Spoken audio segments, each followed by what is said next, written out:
हरियाणा के अपने उन भाइयों बहनों से बातचीत कर रहा हूं जिनकी आयु 60 वर्ष पार और अभी हो सकता है आप लोग 65-70 के भी न हुए हो, और इसलिए मैं ये मान के चलता हूं कि आप सब मेरे सब साथी हैं, हम साथी हैं। मैंने माना है कि पूरे हरियाणा की जनता 2,87,00,000 लोग, लगभग 72 लाख परिवार, ये सब मेरा परिवार है और इस नाते से आप मेरे परिवार के साथी हैं, मेरे भाई बहन हैं। कुछ वर्ष पहले हरियाणा के अंदर ऐसे व्यक्तियों के लिए जिनकी आयु 60 वर्ष से ऊपर हो जाती है, उनको एक सम्मान निधि के नाते भी योजना शुरू की थी और वो योजना शायद 100 रुपए के आसपास से शुरू हुई थी। 2014 में हम लोगों ने सरकार संभाली तो उस समय ये पेंशन 1,000 रुपया मासिक थी। अगला जो 2023 का महीना शुरू होने वाला है, उस समय ये हमारी जो पेंशन है, जो सम्मान निधि है, ये 2,750 रुपए हो जाएगी।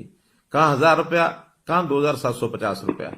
अब इस नाते से हम अपने प्रदेश के लगभग 18.5 लाख बुजुर्गों को ये हर महीने राशि पहुंचाते हैं। 460 करोड़ रुपए से ऊपर ये राशि हर महीने पहुंचती है।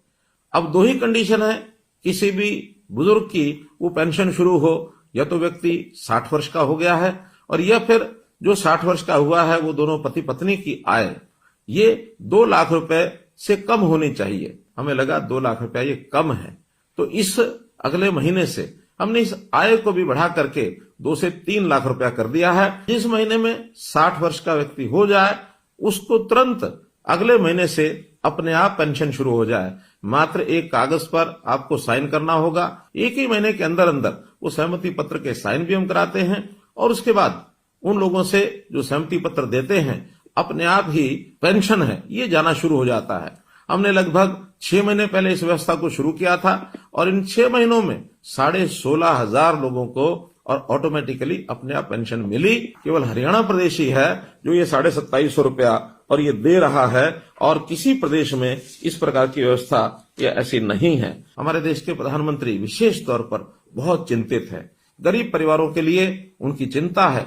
इस नाते से उन्होंने हर गरीब परिवार के लिए 5 लाख रुपए तक का ये जो स्वास्थ्य बीमा है ये लागू कराया है आयुष्मान भारत के नाते। हमने उसमें अपनी एक योजना बनाई, चिरायु योजना, ताकि 1,80,000 रुपए तक की आय के जो परिवार हैं उन सबको इसका लाभ मिले, और इसमें 29 लाख से भी ज्यादा परिवार इसमें कवर हो रहे हैं। इस वर्ष के बजट में हमने इस आय को बढ़ा करके 3 लाख रुपया प्रति परिवार ये आय रख करके और थोड़े से पैसे लेकर, थोड़े पैसे यानी 125 रुपया महीना अर्थात 1,500 रुपया साल, इतना पैसा लेकर के भी उनकी जो स्वास्थ्य बीमा योजना उनको भी इसको ऑफर किया है ताकि वो इसको ले सके और परिवार के इस खर्च को बचा सके। एक वर्ग ऐसा हमको ध्यान में आया कि आयु भी 80 वर्ष से ऊपर है, अकेले रहते हैं और उनकी अपनी इनकम हमारे डाटा के हिसाब से 25,000 रुपए से कम है। ऐसे भी 3,600 लोग हैं। अप्रैल से इन सब लोगों के लिए जो वृद्ध आश्रय स्थल, सेवाश्रम, वरिष्ठ नागरिक सेवा आश्रम, इन सेवा आश्रमों में उनको हम कहेंगे जाकर के वो वहां रहें। अगर वो सहमत होंगे उन सबको हम इन सेवा आश्रमों में रखेंगे। कोई गरीब परिवार है उसकी हर प्रकार की चिंता, राशन कार्ड के नाते से ऑटोमेटिक राशन बनते हैं। अगर किसी परिवार के सिर पर छत नहीं है, प्रधानमंत्री आवास योजना के अंतर्गत उनको मकान मिलता है। कोई व्यक्ति बीमार होता है तो उसको आयुष्मान के नाते या चिरायु योजना के नाते 5 लाख रुपए तक उसकी बीमा की भी चिंता हम करते हैं।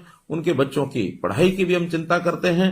और तो और कोई व्यक्ति आगे चल करके भी बीमार न हो, उसका स्वास्थ्य जांच जरूर हो, इसके लिए भी निरोगी योजना बनाई गई है।